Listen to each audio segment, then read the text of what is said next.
The council chamber stretched wide like an ancient cathedral, its walls made of something that shimmered between metal and crystal. Representatives from 47 different species sat in their designated sections, some breathing oxygen, others requiring specialized atmospheric shields around their seats. At the center of it all, the High Council's platform floated 3 meters above the floor, a symbol of their authority over the gathered worlds. Commander Jake Morrison stood in the human delegation section, his uniform crisp and decorated with medals he'd earned protecting species that barely knew his name. Beside him stood his deputy, Lieutenant Amy Chen, and their political advisor, Daniel Price. All three wore the same tired expression that came from years of being talked down to by beings who'd never held a weapon in defense of another. The Velcrin ambassador, a tall creature named Thrace with silver skin and eyes like black holes, addressed the assembly. His voice carried the confidence of someone who'd never been told no. "The motion before this council is simple," Thrace announced. "Humanity will transfer 20% of their military fleet to centralized council command. These vessels will be captained by officers selected by this body, ensuring proper representation and unified command structure across all council operations." Jake felt his jaw tighten. Amy touched his arm gently, a silent reminder to stay calm. They'd expected something like this, but hearing it stated so baldly still hit like a punch to the gut. "Furthermore," Thrace continued, "human military personnel will be required to submit to extended training. Programs designed by the Velcrin Strategic Institute to bring their tactics in line with accepted council doctrine." Daniel leaned close to Jake and whispered, "That's the same doctrine that got 6,000 Velcrin soldiers killed in the Outer Rim last year. The same battle where human forces evacuated them with only 43 casualties on our side." Jake nodded but kept his face neutral. He'd learned over the years that showing emotion in this chamber was seen as weakness. Let them think humans were stoic and unbothered. It was easier than explaining that they were actually just exhausted. Another voice joined the discussion. Counselor Vex, a Zarathi with blue-scaled skin and multiple arms, gestured toward the human section. "The humans have proven useful in combat operations.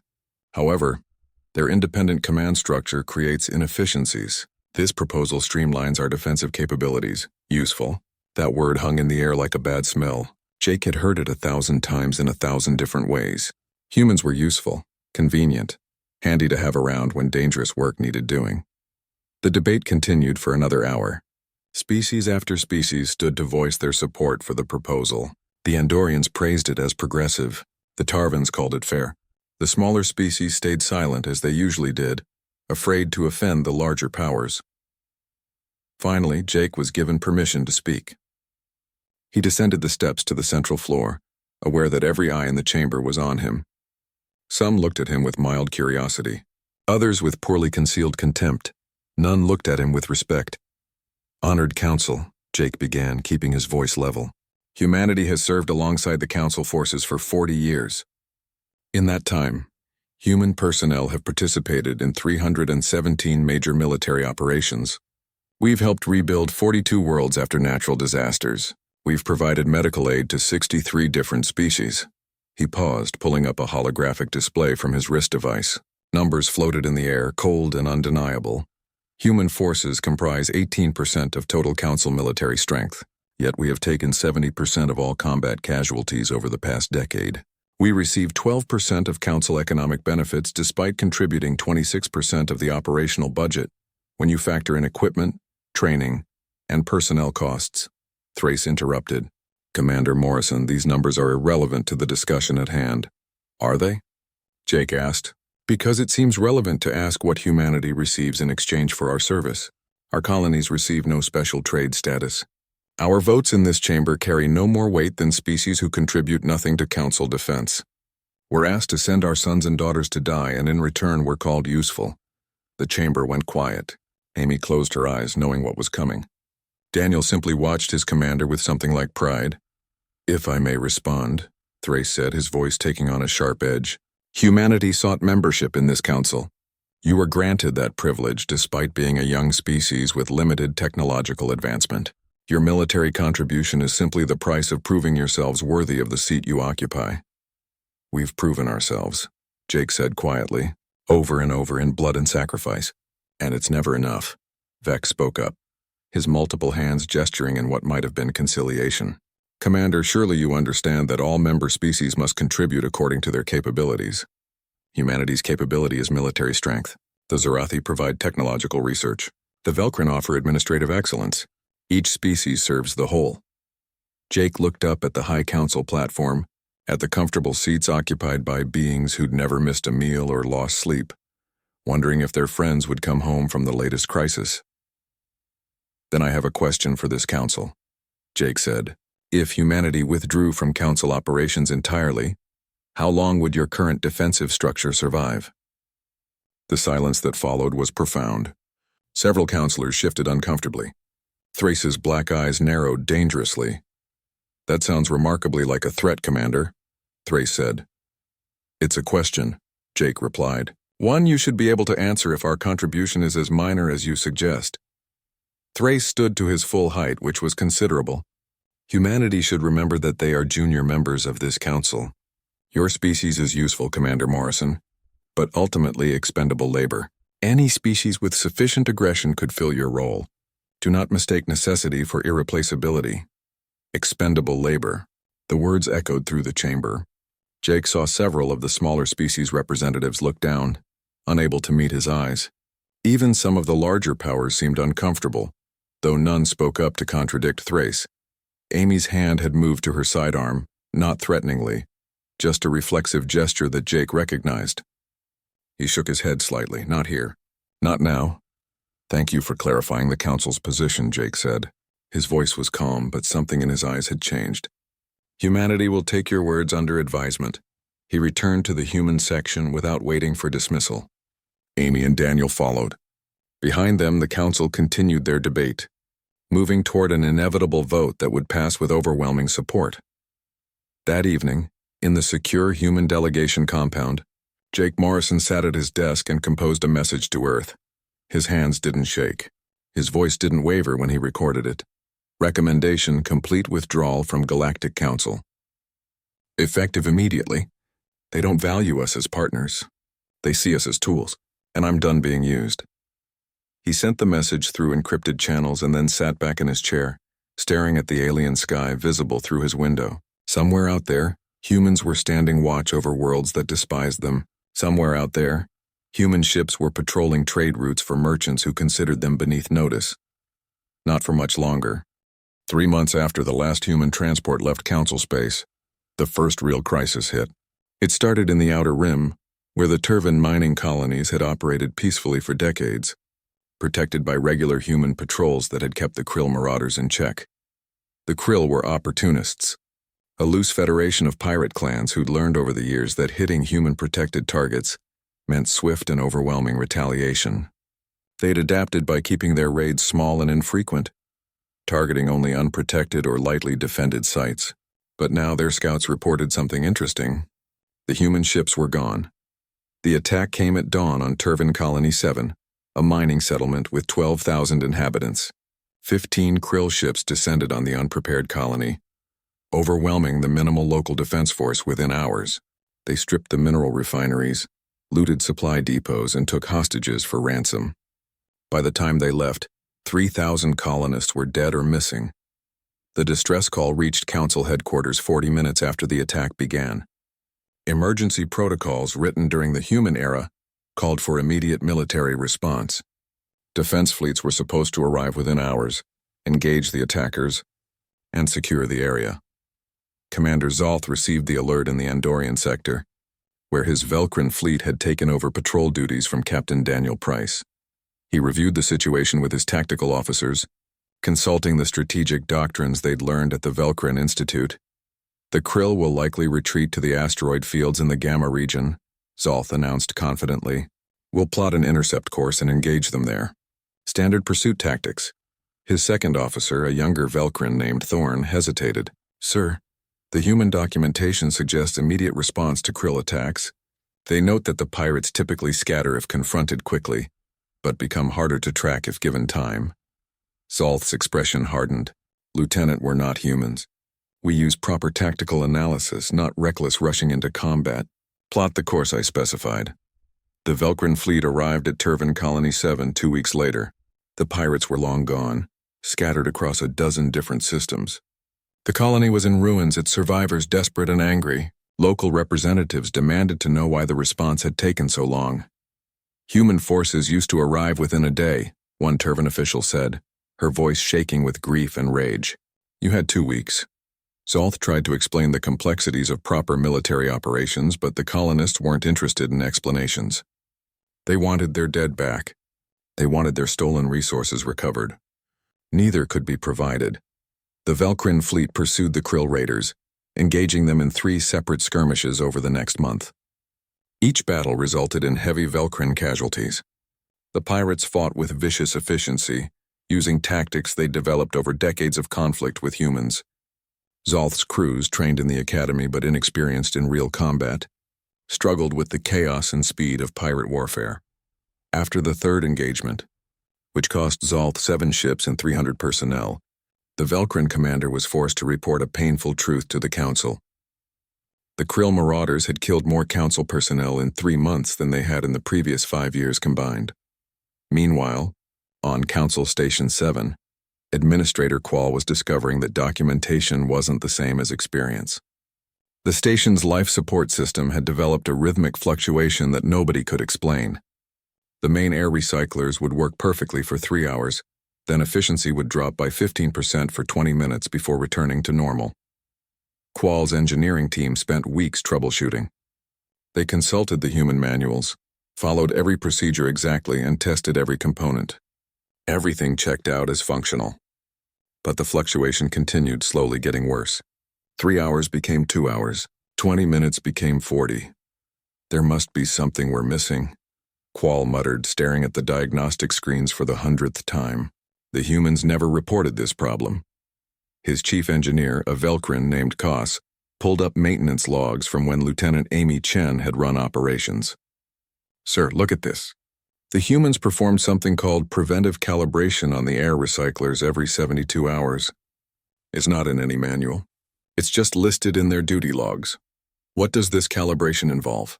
Koss shook his head. The logs don't specify. They just note that it was completed. I've searched all the documentation the humans left. There's nothing about it, because it was the kind of thing experienced technicians just knew, the quirk you learned after 6 months of working with the system. The little adjustment that prevented problems rather than fixed them, knowledge that lived in people's heads and hands, passed from veteran to rookie through demonstration and practice. Qual authorized bringing in specialists from 3 different engineering firms. They studied the problem for a month, charging enormous consulting fees, and finally implemented a fix that reduced the fluctuation to acceptable levels. It cost the station budget more than Amy Chen's entire annual salary. And that was just one system on one station. Similar problems were emerging everywhere humans had worked. On Station 12, the docking bay magnetic clamps developed intermittent faults that caused minor collisions. On Station 3, the water recycling system started, producing water with a metallic taste that technically met safety standards but caused complaints from a dozen different species. The Andorian sector was deteriorating faster. Pirate activity had increased by 400% in 3 months. Merchant vessels refused to travel certain routes without armed escort, which the Velkrin fleet couldn't provide because they were undermanned and spread too thin. Trade began avoiding the sector entirely, costing the local economies billions in lost revenue. Councillor Vex reviewed reports from across council space and felt something cold settling in his chest. He'd been on the council for 20 years, had overseen the integration of new species, had mediated trade disputes and territorial disagreements. But he'd never dealt with anything like this. The humans had been everywhere, he realized. Not just in the obvious places like military fleets and emergency response teams, but in maintenance, logistics, training, administration. They'd filled gaps that other species didn't even realize existed because the gaps were always filled, and now they weren't. Ambassador Thrace called an emergency council session, his voice carrying righteous anger.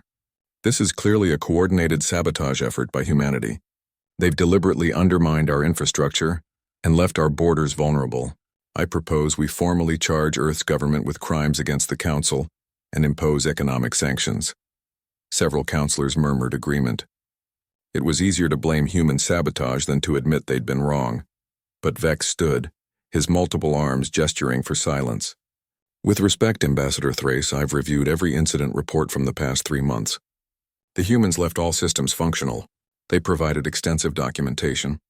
They offered transition briefings that our personnel largely ignored. There is no evidence of sabotage. Then how do you explain the systematic failures? Thrace demanded. Vex's voice was quiet but clear. We can't maintain what we never learned to build. We can't operate systems we never took the time to understand. The humans handled these responsibilities while we focused on other things. We assumed their work was simple because it was done quietly and efficiently. We were wrong. The chamber fell silent. Several counselors looked uncomfortable. Others, particularly among the smaller species who'd always kept quiet, nodded slowly. The question before us, Vex continued, is not whether humans sabotaged us. They didn't. The question is whether we can survive our own inadequacy. On a secure communication channel, Officer Kyle Barnes, one of the few remaining humans in Council space, sent his daily report back to Earth. He'd been embedded with the diplomatic staff, officially serving as a cultural liaison, but actually observing and reporting on Council reactions. They're panicking, he wrote, but they still don't understand the scope of the problem. They think this is about military and infrastructure. They don't realize yet that it's about everything. The humans weren't just workers. We were the thing that made their system work, and without us it's coming apart faster than they can patch it. He attached the latest casualty reports from the Velkrin-Krill conflicts, the economic data from the Andorian sector, and the growing list of infrastructure problems across Council stations. It's going to get worse, he concluded. Much worse. Back on Earth, President Grant read Kyle's report in her office.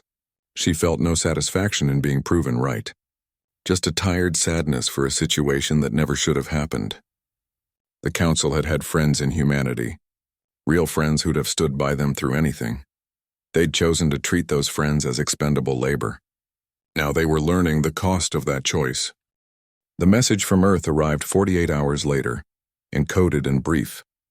President Lisa Grant had reviewed Jake Morrison's recommendation with her cabinet and military advisors. The response was a single word: approved. What followed was the quietest mass exodus in galactic history. There were no press releases, no dramatic speeches broadcast across Council space, no angry declarations of independence. Earth's government simply began implementing Operation Homecoming, a carefully planned extraction of every human presence from Council territory. Lieutenant Amy Chen stood in the operations center of Council Station 7, one of the largest trade hubs in the galaxy. Around her, dozens of screens displayed shipping schedules, docking bay assignments, and station system monitors. She'd spent 3 years here, learning every quirk of the massive facility, every backup system, every workaround that kept things running smoothly. Lieutenant Chen, I'm confused by these personnel rosters, said Station Administrator Qual, a Zorathi with deep blue scales and forearms constantly fidgeting with data pads. Why are so many human technicians listed as on extended leave? Amy looked up from her console, her expression pleasant and professional. Standard rotation schedule, Administrator. Everyone's entitled to leave after a certain period of service. We're just making sure our people get their time off. Qual's eyes narrowed slightly. All at once? Staggered over 6 weeks, sir. We've prepared comprehensive documentation for the replacement staff. Every system, every maintenance protocol, every safety procedure, all written in perfect galactic standard, with visual aids for complex operations. She pulled up a holographic display showing thousands of files, neatly organized and color-coded. Training manuals for the water recycling systems, troubleshooting guides for the artificial gravity generators, step-by-step instructions for the docking bay magnetic clamps that handled 60,000 ship arrivals per day. Your replacement teams will have everything they need, Amy continued. We've even included common problem scenarios and their solutions. The Velkrin Engineering Corps arriving next week should find the transition smooth. Qual looked somewhat reassured, but still puzzled. I suppose if everything is documented. Though I must say, human personnel have been remarkably efficient. The station hasn't had a major system failure in 2 years. We're proud of our work, sir, Amy said, and she meant it. Humans had built most of this station's critical systems, had maintained them, had improved them. They were leaving it all functional and well documented. No sabotage. No hidden traps. Just clean professional handover. Across the galaxy in the Andorian sector, Captain Daniel Price conducted a similar transition. His defense fleet had protected these trade routes for 7 years, keeping pirate activity to a minimum and responding to distress calls with an average response time of 18 hours. Commander Zolth, his Velcrin replacement, arrived with considerable fanfare. The silver-skinned officer toured Daniel's flagship with an expression that suggested he was inspecting something primitive but functional. "These are your patrol routes?" Zolth asked, studying the holographic map Daniel had prepared. 17 different paths crisscrossed the sector, each color-coded by priority and threat level. "Yes, sir," Daniel replied. "The red routes require daily patrols. Orange routes need coverage at least every 3 days. Yellow routes can go a week, but we recommend checking them twice weekly during merchant convoy seasons." Zolth waved a dismissive hand. "Velcrin tactical doctrine emphasizes flexible response patterns rather than predictable patrols. We'll be implementing a more sophisticated approach." Daniel kept his face neutral. "Of course, sir. I've also prepared files on the local pirate clans. The Krill Marauders operate primarily in the outer regions. They're opportunistic rather than aggressive, but they'll probe for weaknesses. We've found that rapid response and overwhelming force discourages them from—" "Captain Price," Zolth interrupted. "I've studied the Krill for years at the Velcrin Strategic Institute. I'm quite familiar with pirate tactics." "Yes, sir," Daniel said. He pulled up another display. "I've included our supply chain logistics here. Fuel depots, repair stations, emergency medical facilities. The distances in this sector are considerable, so maintaining proper supply lines is essential for—" "Captain, I'm certain we can manage basic logistics," Zolth said. His black eyes showed irritation. "Is there anything else?" Daniel looked at the Velcrin officer for a long moment. He thought about mentioning the diplomatic arrangements with the local trading clans, the informal agreements that prevented conflicts, the personal relationships his officers had built with station administrators and merchant captains. But Zolth clearly wasn't interested in listening. "No, sir," Daniel said. "I believe that covers everything. Good luck." On Earth, President Lisa Grant addressed her people from the White House. The speech was broadcast to every human colony, every ship, every outpost. Her words were calm but carried weight. 40 years ago, humanity reached for the stars with hope and excitement. We believed we'd find friends among the worlds, partners who'd value what we could offer. We were young and perhaps naive, but our intentions were good. She paused, looking directly into the camera. "We offered our strength, our courage, and our lives. We sent our sons and daughters to defend worlds that weren't our own. We built, we repaired, we rescued, we bled. And in return, we were told we were useful but expendable." Around Earth, in cities and farms and orbital stations, humans watched their president speak. Many had lost family members in council service. Others had served themselves and carried scars both visible and hidden. "So we're coming home," Grant continued. "Not in anger, though we'd be justified. Not in bitterness, though we feel it. We're coming home because we finally understood something important. You cannot force people to respect you. You cannot make them value your sacrifice. All you can do is recognize when you're not wanted as an equal and act accordingly." She leaned forward slightly. "To every human in council space, your orders are simple. Complete your current assignments professionally. Document everything. Leave nothing broken or sabotaged. Then come home. We have colonies to build, worlds to strengthen, and a future to create among people who actually want us there." The withdrawal proceeded like clockwork. Human engineers finished their shifts and didn't return. Human doctors completed their patient rounds and boarded transport ships. Human soldiers ended their patrols and filed flight plans back to Earth space. By the end of week 3, the Council finally started noticing. Minor issues cropped up across Council space. A docking bay door on Station 7 stuck in the half-open position for 6 hours, before non-human technicians fixed it. A water recycling system on Station 12 produced slightly brackish water until someone found the correct filter setting in the human documentation. Patrol response times in the Andorian sector increased from 18 hours to 4 days. Still, these seemed like minor hiccups. Easily manageable. The Council had documentation, after all. They had trained personnel. How hard could it be? By week 6, 98% of human personnel had left Council space. Only a small diplomatic staff remained, and they were scheduled to depart before the end of the month. No human colonies sought Council membership. No human vessels requested Council navigation permits. No human traders filed for council market licenses. Ambassador Thrace called an emergency session to discuss the human situation, but attendance was poor. Most council members were dealing with small crises in their own territories. Besides, humans were just labor, useful but replaceable. On Station 7, Administrator Qual stood in the operations center, now staffed entirely by non-human personnel. A klaxon was blaring somewhere in Section 47. The artificial gravity had fluctuated twice in the past hour, and the primary docking computer kept displaying error messages that no one could quite interpret. Even with the human documentation, Qual pulled up the communication logs, searching for Lieutenant Chen's contact information. Maybe she could consult remotely. But the file showed her transport had left council space 3 days ago, along with every other human who'd worked this station. They were really gone. All of them. And somehow, despite all the documentation and training, things were starting to fall apart. 6 months after the withdrawal, the problems weren't just adding up anymore. They were multiplying. Each failure creating 2 more, each crisis spawning new disasters. The council was discovering that infrastructure and defense and logistics weren't separate systems. They were all connected, and when one part failed, everything else started crumbling too. Council Station 3 had been having minor issues for months.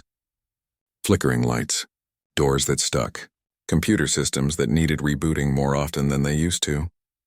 Administrator Hirsch, an Andorian with green skin and 6 eyes, had hired multiple repair teams to address the problems. Each team would fix something, charge their fees, and leave. The problems would return within weeks. Then, on a busy morning with 200 ships docked and 15,000 residents on station, Docking Bay 12's primary support beam fractured. The massive structure, designed to hold ships up to 3,000 tons, simply gave way. 7 ships crashed onto the bay floor.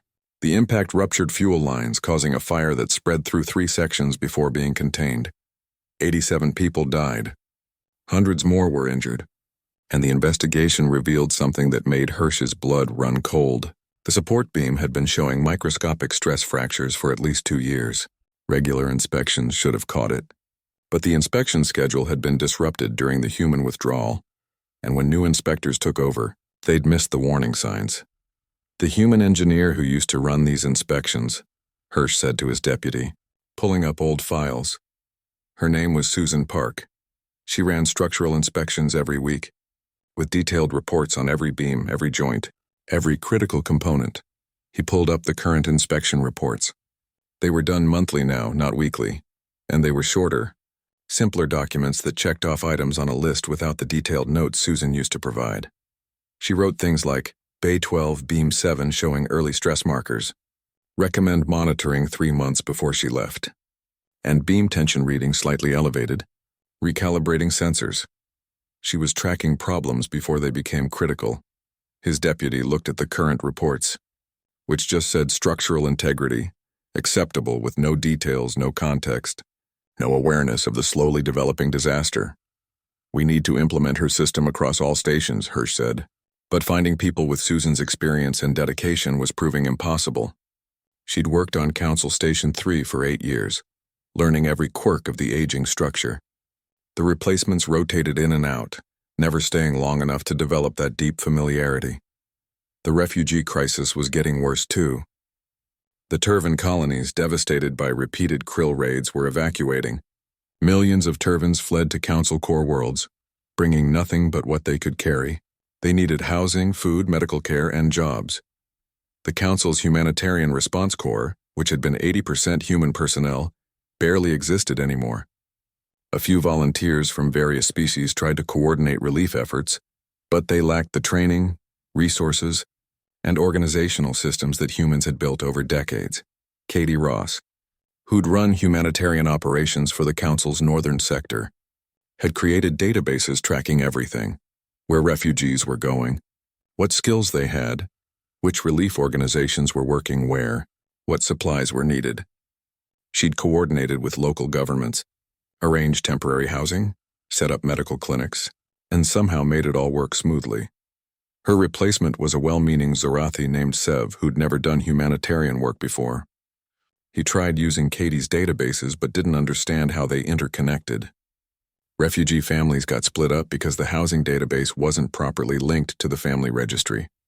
Medical supplies went to the wrong locations because the logistics tracker wasn't updated in real time. Skilled workers sat idle while jobs went unfilled because nobody knew how to match them.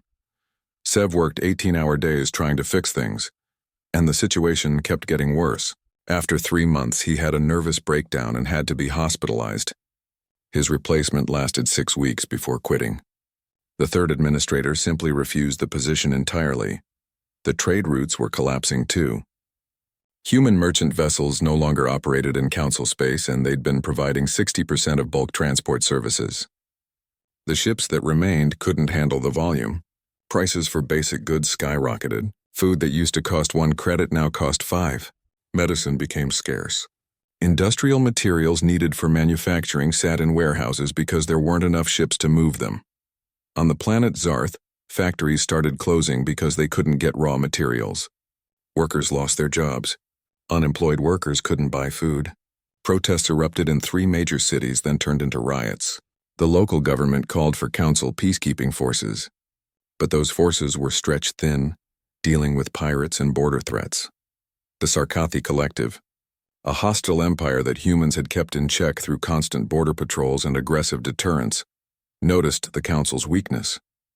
Their probe attacks increased, testing defenses, mapping response times, looking for soft targets. The Velcrin fleet engaged them multiple times and lost badly every time. The Sarkathi had been studying human tactics for years, preparing for the day they'd face those tactics in battle. They'd built strategies specifically designed to counter human aggression and flexibility. When they fought Velcrin forces instead, forces that used rigid academy doctrines and predictable formations, it was like fighting training dummies. One border skirmish became a rout when the Sarkathi deployed weapon systems the Velcrin had never encountered. 12 council ships were destroyed before the survivors could retreat. The Velcrin admiral filed a report asking for tactical analysis of the new weapons. The response came back 3 weeks later. Recommend consulting human military archives for similar threat assessments. The human archives were on Earth, behind borders the council no longer had access to. Captain Ellen Price, daughter of Daniel Price, commanded a patrol vessel along the human border. She'd grown up hearing her father's stories about the council, about defending species who barely acknowledged him, about working to protect people who considered him expendable. Her sensors picked up a distress signal from council space. Multiple vessels, Velcrin signatures fleeing from what looked like Sarkathi raiders. The council ships were heading straight for human territory, clearly hoping to find protection on the other side of the border. Ellen's communication officer looked at her. Captain, should we move to intercept the raiders? She thought about it. Thought about her father's service, her uncle's death in the Outer Rim, her own years in the academy hearing stories about humanity's sacrifices for an ungrateful council. She thought about Ambassador Thrace calling humans expendable labor. No, she said quietly. They're not our responsibility anymore. One of the fleeing vessels hailed her ship. Commander Zolth's face appeared on screen, his silver features tight with fear. Human vessel, this is Commander Zolth of the Velcrin Defense Fleet requesting immediate assistance. We're being pursued by hostile forces and require Commander Zolth. Ellen interrupted, keeping her voice professional and cold. This is Captain Ellen Price. You are currently in council space. We are in human territory. These are not the same thing. Captain, please, we have wounded aboard. Our shields are failing. You are welcome to request asylum in human territory if you file the proper applications. However, we are not obligated to provide military assistance to non-allied vessels. If you wish to apply for refugee status, there are forms available through diplomatic channels. Zolth's expression shifted from fear to disbelief. You're going to let us die? Ellen felt something hard settle in her chest. We're going to let you face the consequences of your own choices, just as you let humanity face the consequences of serving you. Good luck, Commander. She closed the channel. Her crew was silent, watching her. Some looked troubled. Others looked grimly satisfied. Maintain position, Ellen ordered. Do not cross the border. They watched on sensors as the Sarkathi caught the Velcrin fleet. The battle was brief and brutal. Commander Zolth's flagship was destroyed within the hour. A few smaller vessels escaped badly damaged. Ellen wrote the incident in her log with steady hands. The council would call this cruelty. Earth's government would review it and likely approve, because humanity had learned something important over 40 years of service. You couldn't save people who didn't value being saved. You couldn't protect people who treated you like servants. And most importantly, you couldn't build a friendship with someone who only wanted you around to do their dirty work. The Council was learning those lessons now, too late to matter. 1 year after the withdrawal, the Galactic Council existed only in name. 12 member species had withdrawn entirely, unable to justify paying dues to an organization that couldn't protect them or maintain its own infrastructure. 8 more had been conquered or absorbed by aggressive neighbors who'd recognized the Council's weakness. The remaining members clung together out of habit and desperation more than any real unity. Council Station 7, once a bustling trade hub handling 60,000 ships per day, was abandoned. The life support system had failed catastrophically after months of deteriorating performance.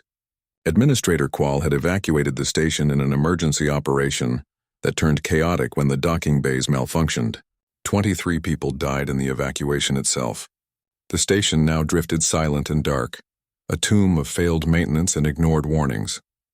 The Andorian sector was a war zone. Multiple pirate clans operated openly, preying on the few merchant ships brave or desperate enough to travel there. The Velcrin defense fleet had pulled back to core systems, unwilling to lose more ships fighting battles they couldn't win. Entire colonies were isolated, their populations trapped without trade or support. Council Station Prime, the government headquarters, was overcrowded with refugees. The halls smelled of too many beings living in too little space. Food was rationed. Power was limited to essential systems only.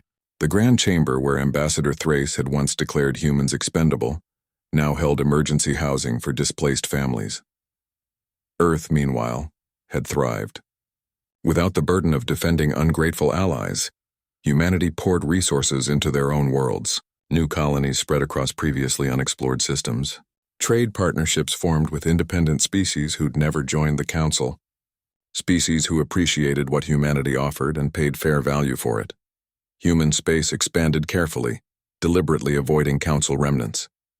There was no revenge, no gloating, no military pressure, just a quiet determination to build something better, somewhere else, with people who actually wanted them as partners. President Lisa Grant sat in her office reading reports from the frontier colonies. Growth, prosperity, innovation. Everything humanity should have been doing all along instead of bleeding for people who didn't care. She felt vindicated but also sad. It shouldn't have come to this. Her assistant knocked softly. "Madam President, there's a council delegation requesting an audience. Councilor Vex is leading it." Grant looked up. "Any others?" "Just support staff. Ambassador Thrace is notably absent." "I heard he was removed from his position," Grant said. "Something about a vote of no confidence, and that's correct.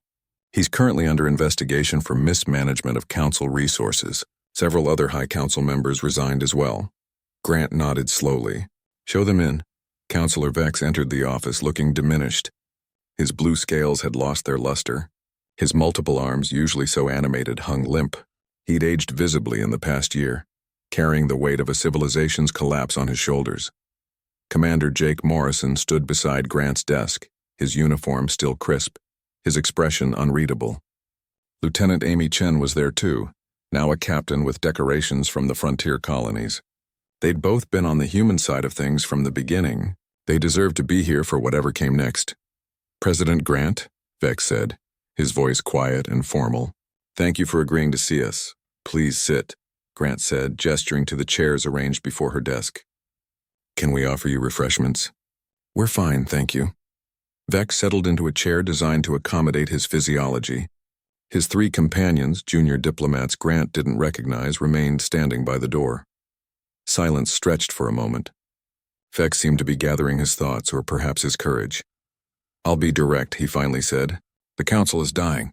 Within another year, it will cease to exist entirely. We're here to ask if there's any possibility of humanity rejoining, under revised terms." Grant exchanged glances with Jake and Amy. They'd expected something like this, had discussed how to respond, but hearing it spoken aloud was still surreal. "What revised terms did you have in mind?" Grant asked. Vex pulled up a holographic display showing a formal proposal. "Equal voting rights regardless of species population. Mandatory service contributions from all members, not just military from some and economic from others. Fair distribution of council benefits proportional to contribution. Representation in high council positions. Basically everything humanity asked for originally and was denied. Everything humanity earned, Jake said quietly. Through 40 years of service that you called expendable labor. Vex flinched but didn't look away. You're right. We were catastrophically terribly wrong. We mistook your generosity for weakness. We assumed your competence meant the work was easy. We took everything you gave and offered nothing but contempt in return. And now you're desperate, Amy said, not unkindly, but stating fact. Now you need us. Yes, Vex admitted. We need you. But I'd like to think we've also learned from our mistakes, though I suspect that lesson came too late to matter. Grant leaned back in her chair. Counselor Vex, humanity spent 40 years proving our worth. We bled for the council. We died for the council. We built infrastructure and defended borders and rescued refugees. We did everything asked of us and more, and we were told we were useful but ultimately expendable. I know, Vex said. I was there. I voted for the proposal that drove you away. I'm not here to make excuses or claim ignorance. I knew what we were doing was wrong, and I allowed it to happen because it was convenient. Because humans kept serving no matter how we treated them, so why change? His honesty was almost shocking. Grant had expected defensiveness, justifications, attempts to minimize what had happened. Instead, Vex was simply accepting responsibility. What happened to Ambassador Thrace? Jake asked. He was removed from office and charged with gross negligence. He's currently facing trial for his role in the council's collapse. Several other officials are as well. It won't bring back the dead or repair what's broken, but at least we're holding people accountable. The question isn't whether humanity will rejoin your council, Grant said carefully.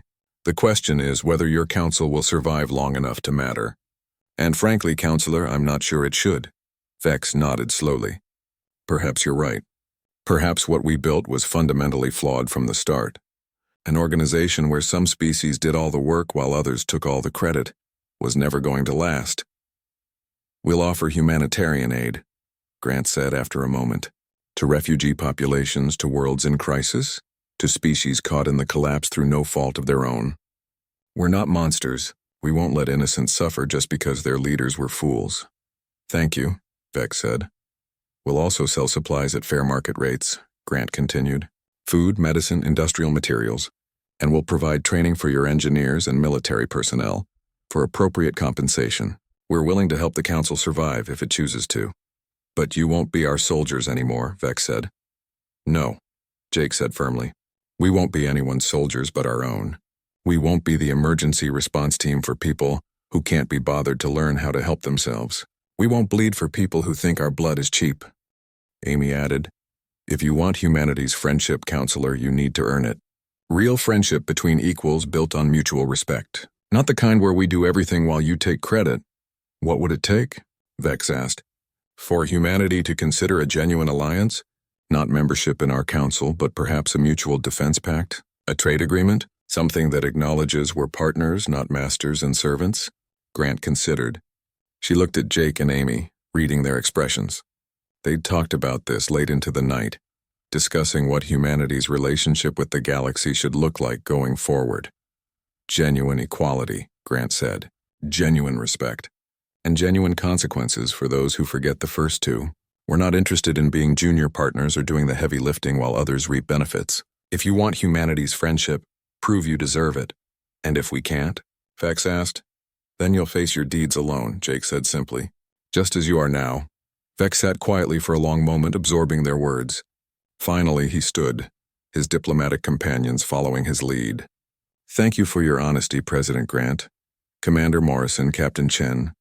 I'll convey your terms to what remains of the council. Counselor, Grant said as he turned to leave. For what it's worth, I don't take pleasure in this. I wanted the council to succeed. I wanted humanity to find friends among the stars. We could have been those friends, Vex said sadly. We should have been. That's what makes this so painful. We had something precious and we threw it away.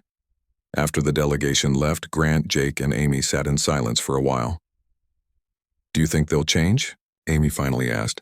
Some will, Jake said. Some species will learn from this and do better. Others won't and will fade away. That's how it goes. And us? Grant asked. What do we do? We keep building, Amy said. We keep growing. We help where we can, but never at the cost of our own dignity. And maybe someday we'll find the partners we were looking for all along. Just not in the council, Jake added. No, Grant agreed. Not in the council. Months later, on Council Prime, workers installed a memorial in the rebuilt legislative chamber. It was